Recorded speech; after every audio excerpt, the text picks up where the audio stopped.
A palm tree worth $1,000 a trunk foot. We're talking the Chilean Wine Palm today, or Jubaea Chilensis. I'm going to show you how to get it germinated and how to pot up the seedling. These are what the seeds look like. They're also known as coquitos. They taste just like coconut and they look like coconuts. Very hard shell. There's actually 3 eyes that you'll find on one side, and that's where if you try to germinate this in the shell, which you can do, it'll actually pop out of the eye, the root will, and it'll go down in the soil, and then later on you'll have one come up, and that'll be your leaf strap. If you try to germinate this in the shell, you can get it done. You're probably looking at 6 months to 12 months to get it to germinate. If you crack it, which you can also do, just a good whack from a hammer will crack this thing, and then you'll have an endosperm on the inside. The Chilean Wine Palm itself was actually chopped down nearly to extinction. It is on the endangered species list. Pre-human, probably about 5 million of them. Now, maybe 100,000. So these are extremely rare. A 1-gallon pot with the Chilean Wine Palm in it is worth about $50. Once you get to about a trunk foot, you're looking at around 1,000. These are extremely slow growing. It takes about 20 years for it to get to a height of about as many feet. You're looking at between 8 and 14 years for it to have its adult trunk base.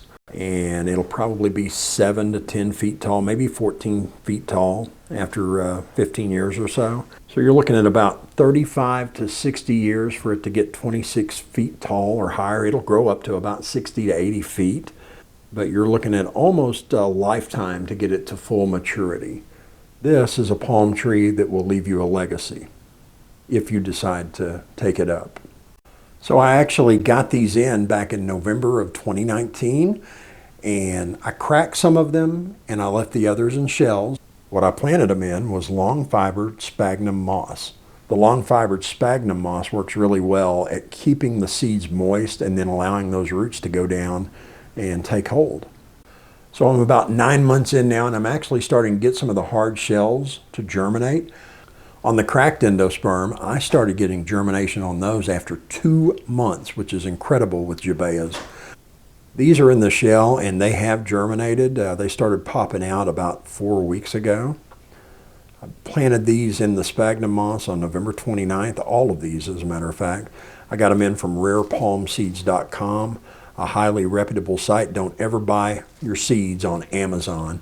You get a bunch of them from China. They're dried out. I tried all kinds of different palm seeds and most of them were dead. I didn't get any germination. I ordered stuff off of Rare Palm Seeds and I soaked them, for a couple of days in water and then popped them in and they started taking off very well. Not only the Jubaeas, but some Trachycarpus wagnerianus and some other seeds as well.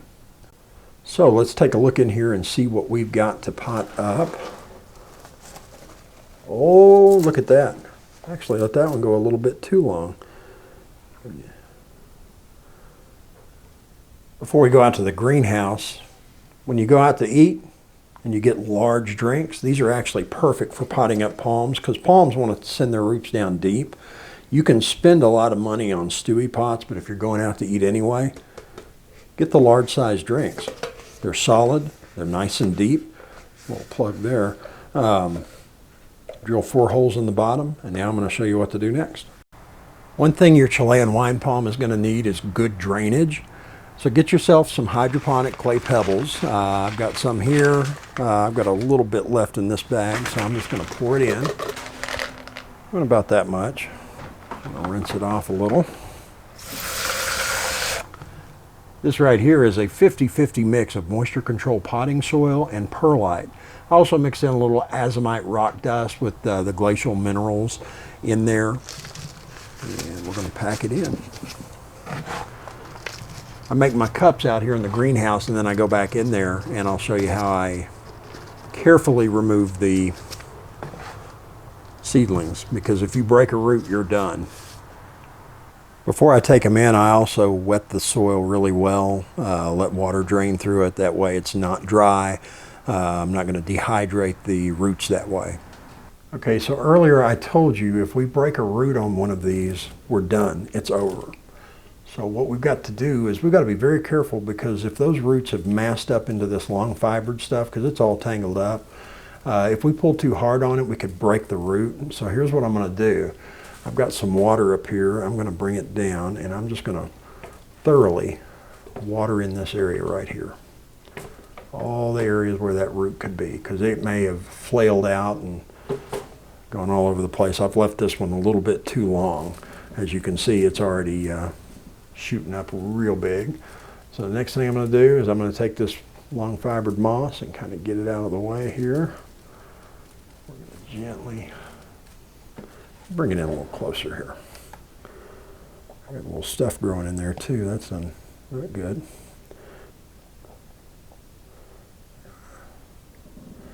What I'm going to do is lift from underneath here away and try to lift this thing up. There we go. Ah, success. Wow, would you look at that root? Look at that. Holy cow.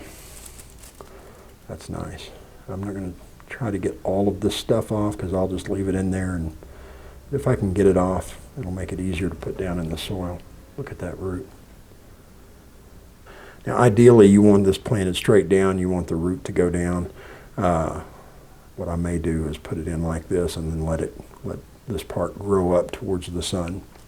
Now typically if the root is going down, or if it's just one single root, usually if I do it sooner, I don't have all this mass, I'll actually take a pin, I'll measure the length of the root, and I'll take that pin and I'll plunge it down into the soil, whatever that depth is.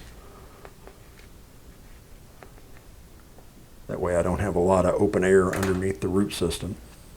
But for this, what I'm going to wind up doing here is just kind of scraping away some of this soil here. Like so. And I think I'm going to put it in there just like this. I want that root as far down as possible. The other thing that I want to do here is, this is used to growing in long fibered sphagnum moss. I want to secure that seed so that it's not bouncing all over the kingdom come here. I'm going to pack around the seed so that it's stable. And then I'm going to take some of this extra long fibered moss and I'm going to put it right over the seed and right in front of it where that root comes out. And by doing that, when it goes outside, it'll be able to retain moisture better. I'm indoors, so I got me a drip tray directly underneath this because I want to water this thing in real good. There we go. Voila. And that is how I germinate Jubaea Chilensis, or Chilean Wine Palm seeds, and I transplant the seedlings. I'm going to put it in this little grow tent area with the LED lights for probably a week or so. Once I get a good flush of a band of leaf there, I'll move it out to the patio for about a week, kind of get it acclimated to outdoor temperatures. We're into August now. It'll get morning sun, afternoon sun, and then I'll move it out to the palm farm that I've got out by the pool. Guys, thanks for watching. If you have any questions, post them below. If you are a Jubaea Chilensis grower and I've missed anything, please let me know down in the comments below. I am absolutely open to advice, tips, tricks. I'm in Arkansas, and this is the first time I have really gotten into palm tree growing, and I am all ears. So thanks for watching, and we'll see you next time.